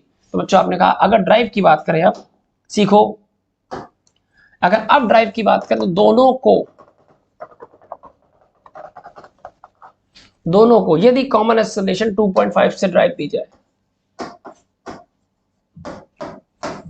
अगर दोनों को कॉमन एक्सेलरेशन 2.5 से ड्राइव दी जाए तो रिक्वायर्ड फोर्स की वैल्यू कितनी होगी। तो बेटा F is equal to M multiply by A। हमें टोटल खींचने के लिए फोर्स चाहिए, so F total is equal to mass total कितना है 628 मल्टीप्लाई बाई A। का मतलब कॉमन है कितना है बेटा 2.5, 25 8 200 in terms of newton. Check कर लीजिए बेटा, गड़बड़ किया क्या बेटा? अरे सॉरी, एक प्लेस के बाद डेसिमल बेटा, 20 न्यूटन। सही है सही है, आप सही बेटा, हम गलत है, 20 न्यूटन बेटा। ठीक है,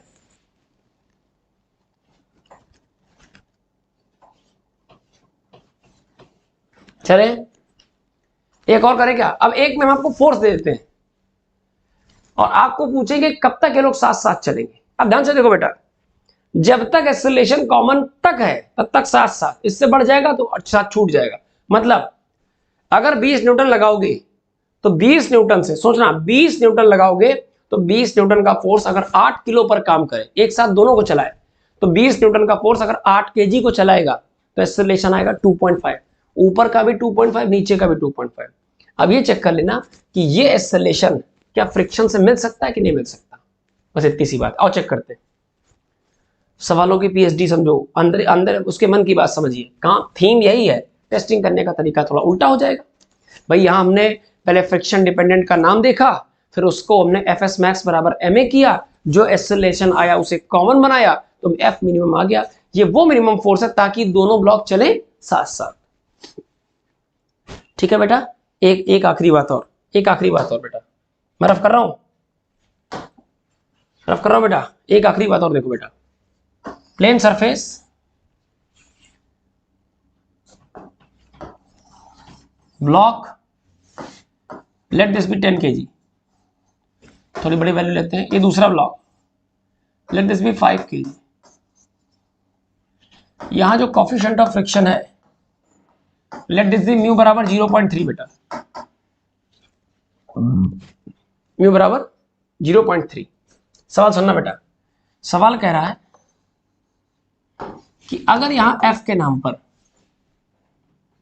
एफ के नाम पर एक ये फोर्स लगा दें, दूसरा ये लगा दें, तीसरा ये लगा दें, चौथा ये लगा दें, कब कब साथ साथ चलेंगे, कब कब सेपरेट सेपरेट चलेंगे। राइट, हमसे अगर ऐसा कुछ पूछ ले कि नीचे वाले ब्लॉक पर हम इनमें से कोई एक फोर्स लगाएंगे, न्यूमेरिकल वैल्यू भी लिख रहा हूं मैं, कि अगर इतना लगा दें, इतना लगा दें, इतना लगा दें, तो कब ये दोनों साथ साथ चलेंगे, कब साथ छूट जाएगा, ऊपर वाला स्लिप करके पीछे गिर जाएगा। तो हम तो तरीका वही लगाएंगे, ठीक है ना, हम तो तरीका वही लगाएंगे। तो 20, 45, 60 और 100 न्यूटन। चले, बहुत अच्छा सवाल है। कह रहा ड्राइविंग फोर्स की जगह अगर ये फोर्सेस लगाए जाए तो कब कब साथ साथ, कब कब अलग अलग। 4 ऑप्शन दे दिए, करेक्ट, कुछ भी पूछ सकता है वो, तो जुगाड़ करते हैं हम। कोई नया तरीका आता ही नहीं हमको, हमको आते नहीं भाई, हम क्या बात करें, हमको तो एक ही चीज आती है, हमको आती बात कि जब भी कभी ब्लॉक ओवर ब्लॉक सिस्टम दिखे, एक मास के ऊपर दूसरा मास दिखे, तो हम तो हमेशा उस डब्बे से बात करेंगे जो किसके भरोसे है, फ्रिक्शन भरोसे है, फ्रिक्शन भरोसे। तो फ्रिक्शन भरोसे कौन बैठा है बेटा, 5 किलो। तो 5 किलो अगर फ्रिक्शन भरोसे है तो इस 5 किलो पर जो, अच्छा बताओ, जैसे 10 किलो पर लगा ड्राइविंग फोर्स, सरफेस वाली कैसी स्मूथ, ये सरफेस स्मूथ, तो इस 10 किलो के आगे चलने का ये सरफेस अपोज करती, अगर स्मूथ ना होती तो यहां से कोई फ्रिक्शन नहीं मिलेगा। लेकिन क्या 10 किलो का कांटेक्ट ऊपर भी है, तो इन दोनों के बीच रगड़ काम करेगी, फ्रिक्शन काम करेगा। 10 किलो ब्लॉक जा रहा आगे की तरफ, तो इस दोनों के बीच फ्रिक्शन काम करेगा बेटा, इस पर पीछे की तरफ। फ्रिक्शन एक रियल फोर्स है, अगर 5 वाले ने 10 वाले पर फ्रिक्शन लगाया है पीछे, तो इस पर इक्वल अपोजिट रिएक्शन ऑफर होगा ऊपर। तो 5 वाले ने 10 वाले को फ्रिक्शन ऑफर किया पीछे, तो 10 वाला 5 वाले को सेम फ्रिक्शन काम आगे ऑफर करेगा। अब यहीं से बात निकल करके आई थी बेटा कि नीचे वाला ड्राइव के भरोसे चल रहा है, ऊपर वाला नीचे वाले द्वारा ऑफर किए गए पकड़ या फ्रिक्शन के भरोसे चलेगा। तो ऊपर वाले की फ्रिक्शन पर चर्चा करनी बेटा, राइट। तो ऊपर वाले का ड्राइविंग फोर्स मैं लिख दे रहा बेटा, कितनी सुंदर भाषा, एफ ड्राइव किसका, एफ ड्राइव किसका, ऊपर वाले का। वो दरअसल फ्रिक्शन है या फ्रिक्शन की मैक्सिमम वैल्यू है, और यही फ्रिक्शन की मैक्सिमम वैल्यू एम ए से कंपेयर कर लेना। इन दोनों के बीच काम करने वाली फ्रिक्शन की मैक्सिमम वैल्यू एम ए से कंपेयर कर लेना। एफ एस मैक्स कितना हो जाएगा, एफ एस मैक्स बराबर म्यू मल्टीप्लाई बाई एन, और ज्यादा में आता ही नहीं, इतना ही आता है। बराबर ma, सब कुछ फ्रिक्शन भरोसे वाले का। चलो भैया वैल्यू रखो, म्यू कितना 0.3, नॉर्मल किसके बराबर, ध्यान से देखो तो 5 किलो का वजन नीचे की तरफ 5g, each and every action has equal and opposite normal reaction. तो म्यू की जगह बेटा 0.3 रख दिया, नॉर्मल और mg आपस में बराबर, तो n की वैल्यू 5g, n की वैल्यू 5g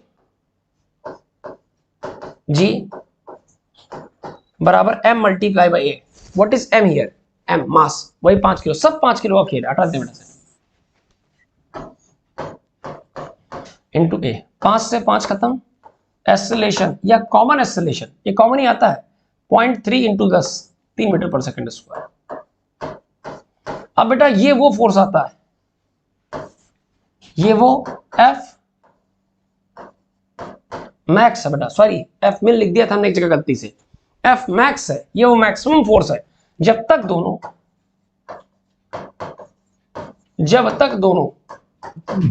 साथ साथ चलेंगे,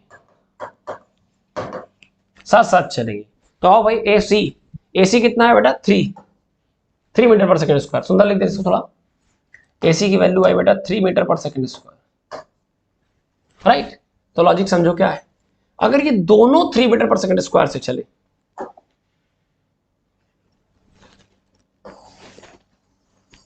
अगर ये दोनों 5 और 10 दोनों अगर 3 मीटर पर सेकंड स्क्वायर से चले, तो इसका मतलब ये भी 3 मीटर पर सेकंड स्क्वायर से चलेगा, ये भी 3 मीटर पर सेकंड स्क्वायर से चलेगा।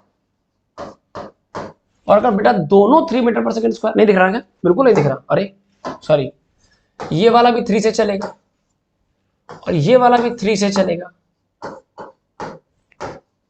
राइट। तो दोनों 3 से चलेंगे, तो दोनों कंबाइंड मासेस को 3 से चलाने के लिए मैक्सिमम कितना फोर्स चाहिए, आपने कहा सर F बराबर ma, m कितना 10 5 15 और उनका a कितना 3, 15 3 45, so F max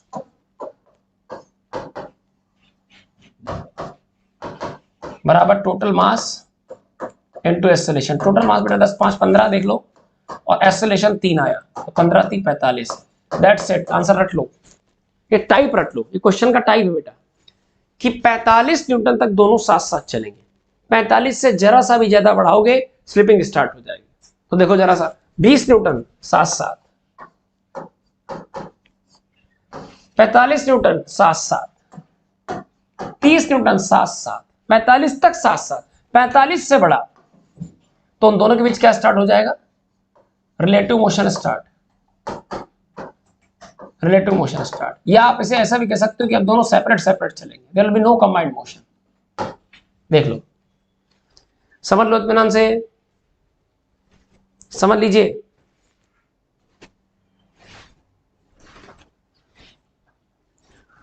राइट बेटा, एबी में साथ साथ बाकी में स्लिपिंग, 45 तक टुगेदर। तो बेटा अब तो तरीका रट जाना चाहिए, अब तो तरीका रट जाना चाहिए, मेरी बात सुनना बहुत ध्यान से। कुछ स्टेप्स होते हैं, मैं और डिटेल जा सकता हूं बेटा, लेकिन आवश्यकता नहीं, बस इसे याद कर लो। जब भी कभी ब्लॉक ओवर ब्लॉक, कुछ मत देखो, यहां मत देखो, पहले मेरी बात सुनो, जब भी कभी ब्लॉक ओवर ब्लॉक प्रॉब्लम होगी, आप हमेशा किस पर फोकस करोगे, उस ब्लॉक पर फोकस करोगे जो फ्रिक्शन डिपेंडेंट है। फ्रिक्शन डिपेंडेंट वाले ब्लॉक पर हमेशा निकालोगे सबसे पहले एफएस मैक्स, एफएस मैक्स बराबर करोगे एमए, एफएस मैक्स बराबर करोगे में वहां से ए आएगा, वो ए केवल ऊपर वाले का नहीं, वो ऊपर वाले का सुरक्षित ए है जिससे वो साथ साथ चल सकता है। जो ऊपर वाले का ए है उसे ए कॉमन बना दो, उसको दोनों का एक्सेलरेशन बना दो। अब जो फोर्स चाहिए ड्राइव के लिए वो एफ बराबर एम है, जहां एम टोटल सिस्टम का मास ले लो और ए कॉमन एक्सेलरेशन ले लो। राइट, कोई डाउट तो नहीं, पक्का। नरेश बेटा एफबीडी क्या करोगे बेटा, बहुत एफबीडी डिटेल नहीं पूछी जाती बच्चे।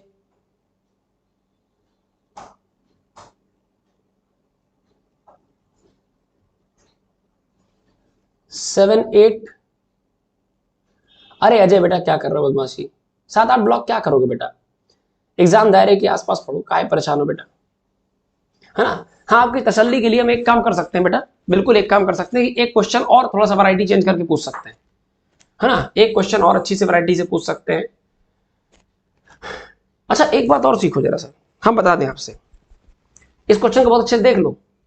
इसी क्वेश्चन में हम 60 न्यूटन लगा के चेक करवा देंगे क्यों साथ साथ नहीं चलेंगे, इसे टेस्टिंग हो जाएगी। पूरा हटाए क्या, हटा दे बेटा। 10 5 0.3 याद है डेटा आपको, दिखाते हैं सेम क्वेश्चन बेटा, same same same. Surface 10 kg,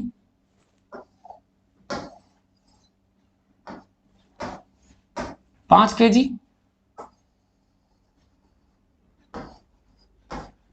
coefficient of friction mu बराबर 0.3, कोफिशिएंट ऑफ फ्रिक्शन म्यू बराबर 0.3, नीचे वाले पर ड्राइविंग फोर्स, आओ बेटा साथ लगाते हैं, 60 लगा दो, चेक करो साथ साथ चलेंगे कि अलग अलग। Will they move together, or there will be happening of relative motion, दोनों साथ साथ चलेंगे या फिर दोनों एक दूसरे के ऊपर स्लिप करेंगे, तो लॉजिक समझो। अच्छा नीचे वाली सरफेस को स्मूथ रखो, बताओ बेटा अगर नीचे वाली पर 60 लगा, नीचे वाली पर 60 लगा और अब मान लो हमने हमेशा आपसे ये कहा कि एसी पर काम करो, ऐसे कॉमन एक्सेलरेशन पर, माना जब भी कभी फोर्स दे दिया जाए, जब भी कभी फोर्स दिया तो मानो साथ साथ, माना साथ साथ। अच्छा अगर साथ साथ चल रहे हैं, अगर दोनों साथ साथ चले तो दोनों को चलाने वाला फोर्स कितना है, 60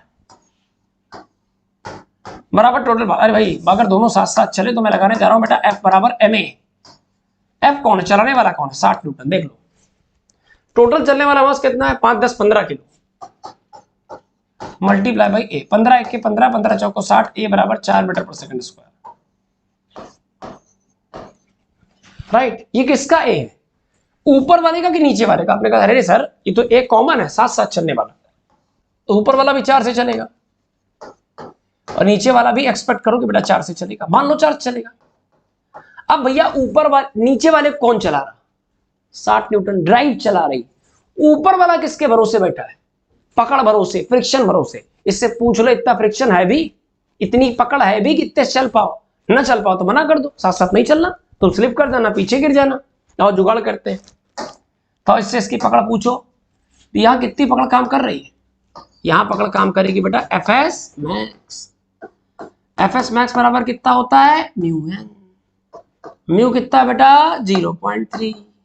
इस जगह एन कितना काम करेगा, अरे नीचे काम करेगा 5G, ऊपर काम करेगा एन, तो एन बराबर 5G। ये बन जाएगा बेटा 5G की जगह पर 10, 0 हटाओ दशमलव डालो, 3 बचे 15। भैया 15 न्यूटन की पकड़ मौजूद है, यहाँ 15 न्यूटन की पकड़ है, तो इसका मतलब 5 किलो 15 न्यूटन की पकड़ के भरोसे चल सकता है। अच्छा ये बताओ 5 किलो के ब्लॉक को 4 के एक्सेलरेशन से चलने के लिए कितना फोर्स चाहिए। आपने कहा सर फोर्स चाहिए होता है एफ बराबर एम ए। एम कितना 5, ए कितना 4, 5 चौको 20, तो 5 किलो के ब्लॉक को 4 एक्सेलरेशन से चलने के लिए फोर्स की रिक्वायरमेंट कितनी है, 20 न्यूटन। ये किसके भरोसे मिलेगा, पकड़ के भरोसे, फ्रिक्शन के भरोसे, और फ्रिक्शन की औकात कितनी है 15। तो क्या 20 की डिमांड है, 15 पूरी कर पाएगा, नहीं पूरी कर पाएगा, मोशन साथ साथ नहीं होगा, सेपरेट सेपरेट होगा, स्लिप करेगा। प्रीति वर्मा, अवंतिका सिंह, पवन, ठीक बेटा बिल्कुल सही बात है, स्लिपिंग होगी। शिव बहादुर बिल्कुल सही जवाब, बात समझ गया ना बेटा, कोई डाउट। सर इफ बोथ है फ्रिक्शन, हाँ बेटा बिल्कुल हो सकता है, नीचे फ्रिक्शन लगा देंगे, अंतिमा दोनों ब्लॉक पर फ्रिक्शन लगा हो तो सर बेटा एक क्वेश्चन बिल्कुल करा देते हैं, अभी कराते हैं। अजय विक्रम सिंह बिल्कुल सही जवाब बेटा। नरेश सर नीट में सिंपल क्वेश्चन आते हैं क्या, बिल्कुल हाँ, नहीं बहुत so simple question, trust me, शायद ये अच्छी वैरायटी है क्वेश्चंस की, नीट के क्वेश्चन का कंपैरिजन करो तो शायद ये अच्छी वैरायटी बेटा, ट्रस्ट मी इससे बड़ा क्वेश्चन नहीं आएगा। हाँ ये हो सकता है कि फ्रिक्शन नीचे वाली सरफेस पर भी दे दे, बहुत डिफिकल्ट नहीं पूछेगा, राइट। और मैराथन सेक्शन में अब की बार देखो, अगर हो सका तो इसकी मैराथन करेंगे, भले ही अलग अलग करनी पड़े, हो सकता है हफ्ते में 2 मैराथन प्लान करनी पड़े, कोई दिक्कत नहीं, हम लोग कर लेंगे, 3-3 घंटे की 2 करेंगे। सैटरडे वाली तो फिक्स है, एक संडे लगा लेंगे या एक फ्राइडे लगा लेंगे या थर्सडे लगा लेंगे, स्लिप करेगा बेटा। क्लियर है, क्लियर है सौम्या, रवि, हाँ जी बच्चे, प्रेरणा है क्या, प्रेरणा बेटा, अवंतिका यस सर, चलो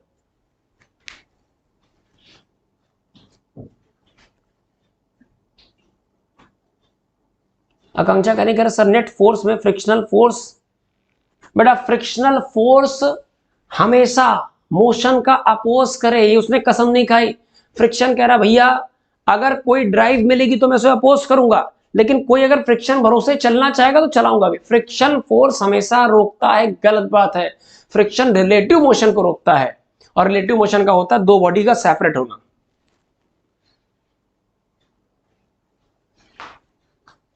चले, हाँ भरत ने दोनों का एक्सेलरेशन कैलकुलेट भी कर दिया, 4.5 एंड 3। शाबाश बेटा, वेरी वेल डन। कोमल,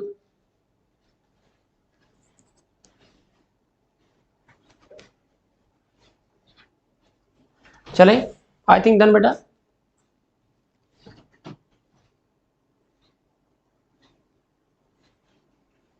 ठीक है बेटा, टाइम हो गया है, और चलते चलते बस मुझे एक सवाल बता दो, मैं मान जाऊंगा। फिर एक काम करेंगे, अब बेटा इंक्लाइन प्लेन पर ब्लॉक के पीछे ब्लॉक, हालांकि कभी पूछा नहीं जाता, ये आपके इन जनरल सिलेबस में था भी नहीं, लेकिन फिर भी एक आधा क्वेश्चन अगर लगेगा तो वर्क और एनर्जी के साथ कर लेंगे। एक आखिरी सवाल बता दो, बस खत्म क्लास। सरफेस ब्लॉक 4 kg, ऊपर एक ब्लॉक 1 kg। आंसर देना बेटा। 1 kg, coefficient of friction 0.5, coefficient of friction 0.5। A part, common acceleration जो दोनों के चलने के लिए सेफ हो, सुरक्षित कॉमन एक्सेलरेशन। सवाल समझ गए ना? कॉमन एक्सेलरेशन बता दो। बी पार्ट, एफ मैक्सिमम बता दो। एफ मैक्सिमम, एफ ड्राइव है, ड्राइव है, एफ एस नहीं बेटा, ये ड्राइव है, चलाने वाला। ड्राइव का वो मैक्सिमम फोर्स बता दो जब तक दोनों साथ साथ चले, जब तक दोनों साथ साथ चले। सी पार्ट, अगर 30 न्यूटन लगा दिया जाए, अगर ए पार्ट 30 न्यूटन, सॉरी ऐसा कह दें, अगर 30 न्यूटन लगा दिया जाए तो कंबाइंड या सेपरेट। अगर 20 न्यूटन लगा दिया जाए तो कंबाइंड या सेपरेट।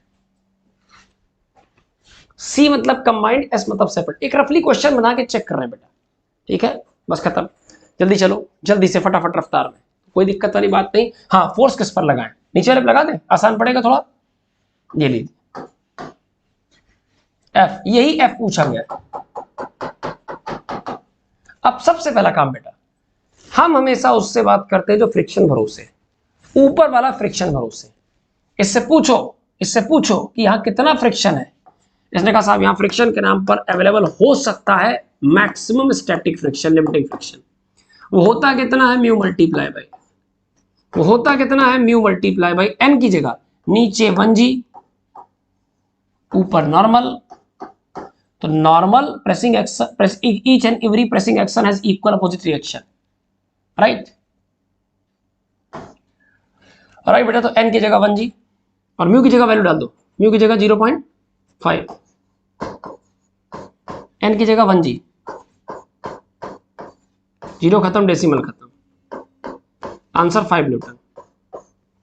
5 न्यूटन वाला इसे मैक्सिमम कितने से सिलेक्ट कर सकता है? 5 न्यूटन बराबर ma, 5 न्यूटन बराबर मास की जगह 1, एक्सेलरेशन की जगह a बराबर बेटा 5 मीटर प्रति सेकंड स्क्वायर।